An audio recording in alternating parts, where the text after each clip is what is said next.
Dear students, अस्सलाम वालेकुम वरहमतुल्लाहि वबरकातुहू। बच्चों, जो हमारा आज का टॉपिक है वो है advantages and disadvantages of the use of mechanical harvesting machines. आज का जो हमारा टॉपिक है वो है कि मशीनें जिस वक्त ज़मीन में यूज़ कर दी गई उससे फ़ायदे क्या हुए और नुकसानात क्या हुए, या फ़ायदे किन लोगों को मिले और नुकसानात किन लोगों को उठाने पड़े। अब जो इसमें सबसे पहला फ़ायदा जो है, एडवांटेज जो है, वो है the use of mechanical harvesting machine savoured much of physical labour. The work which was formerly done by hands could now be done by machines।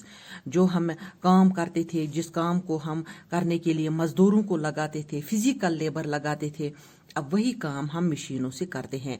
एक लेबर को एक दिन लगता था काम करने में, किसी मामूली काम करने में, लेकिन यही मशीन 1 घंटे में वो काम पूरा कर देती थी। अब जो इसका दूसरा फायदा है वो है the new machines helped the big farmers to rapidly clear large tracts, remove the grass, prepare the land for cultivation, reap the crop easily and thresh it quickly।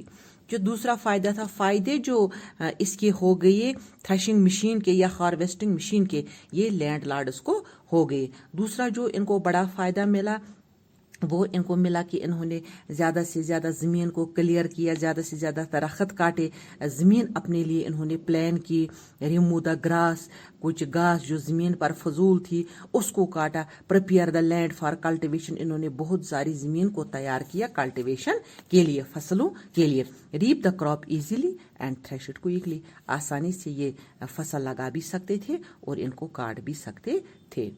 जो तीसरा फायदा था वो है it becomes now quite easy to meet the high demand of the world. ये तीसरा फायदा जो था ये है कि ज्यादा से ज्यादा वर्ल्ड में इन चीजों की डिमांड बढ़ने लगी। जो चौथा फायदा था वो है whereas the use of mechanical harvesting machine increase the agriculture production, it promote trade and commerce.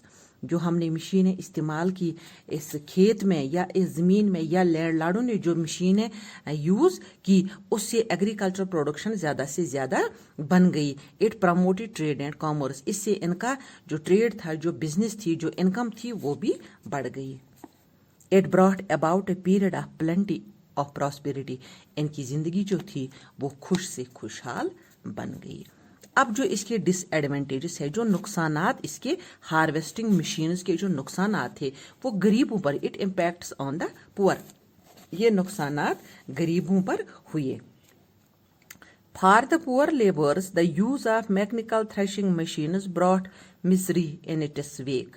They were standard out of their jobs because a single machine could do the work of 20 laborers or so। ये जो मशीनों का इस्तेमाल हुआ इससे गरीबों की जिंदगी बदतर हो गई। गरीबों की जिंदगी किससे बदतर हो गई? जो ये काम करते थे, मजदूरी करते थे, इससे ये अपना घर चलाते थे, अच्छा जी, अपने बच्चों को पढ़ाते थे, ये सब अब मशीन ने ये काम किया। जो 20 मजदूरों का काम था वो एक मशीन करती थी। इससे मशीनों से अमीरों को फायदा हुआ और गरीबों को नुकसानात का सामना करना पड़ा। Small farmers were also hit hard by the coming of new machines. They borrowed money from the banks to buy new machinery, but when they could not repay, they had to desert their farms and seek job otherwise। ये जो गरीब लोग थे इन्होंने bank से समझो loan पर एक किस्म की ये मशीनें लाई, और जब इनको इन मशीनों का सही इस्तेमाल नहीं करना पड़ा तो इनको अपना ये बैंक लोन रिपे करने के लिए अपनी इस ज़मीन को बेचना पड़ा। Most of the so-called rich farmers also faced trouble when the boom of the late 19th and early 20th centuries came on an end at the mid-1920s. Productions had expanded so rapidly during the war। अब जो अमीर लोग थे, कुछ लोगों पर बहुत ज़्यादा असर भी पड़ा, बहुत बुरा असर भी पड़ा, क्योंकि 19th एंड 20th सेंचुरीज में जो वार हो गए, जो वर्ल्ड वार हो गया, उससे इनको असर पड़ा। Because surplus everywhere, unsold stocks piled up like anything were brought and misery for the farmers। जो इन्होंने بہت ساری کلٹیویشن کی تھی یا انہوں نے جو بہت سارا ذخیرہ کیا تھا وہ ان کو اس جنگ کی وجہ سے اسی طرح رہا اور اس سے امیروں پر بھی کچھ تھوڑا بہت اثر پڑا. تھینکس.